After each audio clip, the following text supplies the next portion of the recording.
స్వరాలు సినిమాకి వరాలు. సాంగ్స్ హిట్ అయితే కొండంత ప్రమోషన్, కావాల్సినంత ఎమోషన్ ఫ్రీగా వచ్చేస్తుంది. అంతటి మ్యాజిక్ క్రియేట్ చేసే మ్యూజిక్ కాస్త తక్కువైనా ఆ లోటు గుండెపోటు కంటే భయంకరం. ఇప్పుడు మెగా ఫ్యాన్స్ కి అదే టెన్షన్ మొదలైంది. రాయన్ మూవీ పాటలకి ఏఆర్ రెహమాన్ కూర్చిన సంగీతాన్ని విని మెగా ఫ్యాన్స్ బెంగ పెట్టుకున్నారు. ఇట్టా అయితే ఎట్టా అబ్బా అంటూ తలలు పట్టుకుంటున్నారు. ఇంతకీ మెగా ఫ్యాన్స్ కి రాయన్ మ్యూజిక్ కి ఏంటి సంబంధం? ఆ సంగీతం వారికెందుకు సమస్యగా మారింది?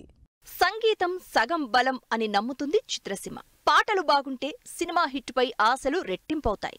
కేవలం పాటలతోనే జనాల్ని థియేటర్లకు రప్పించిన సంగీతాలు కోకొల్లలు. విడుదలకు ముందే సినిమాకు పాజిటివ్ టాక్ తీసుకురావడంలో పాటలు ప్రత్యేక పాత్ర పోషిస్తాయి. ఓ సాంగ్ హిట్ అయితే సోషల్ మీడియాలో అదే ట్రెండింగ్ అయి కూర్చుంటోంది. ఆ పాటపైనే రీల్స్ నడుస్తూనే ఉంటాయి. ఇలా ఆయా చిత్రాలకు మంచి బజ్ క్రియేట్ చేసి సగం సక్సెస్ చేస్తాయి. మ్యూజికల్ ఆల్బమ్ చేసే సౌండ్ సినిమాలకు ఆ రేంజ్ మైలేజ్ తీసుకువస్తుందన్నమాట.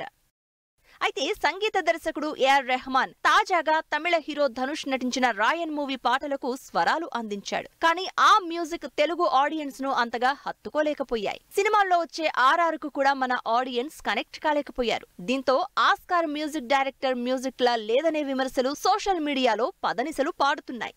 ఇక అసలు విషయానికి వస్తే, గేమ్ చేంజర్ మూవీ తర్వాత రామ్ చరణ్ ఉప్పెన ఫేమ్ డైరెక్టర్ బుచ్చిబాబుతో తన 16వ సినిమా చేయబోతున్న విషయం తెలిసిందే.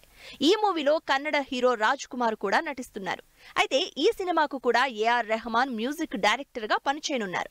దీంతో Cherry mega fans Rahman music పై బెంగ పెట్టుకున్నారు.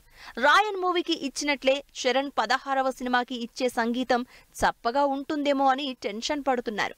ఇలా పేలవంగా ఉంటే కష్టమంటూ సోషల్ మీడియాలో పోస్టులతో పోటెత్తుతున్నారు. బుచ్చిబాబు ఫస్ట్ సినిమా ఉప్పెనకు దేవిశ్రీ ప్రసాద్ మ్యూజిక్ హైలైట్ గా నిలిచింది.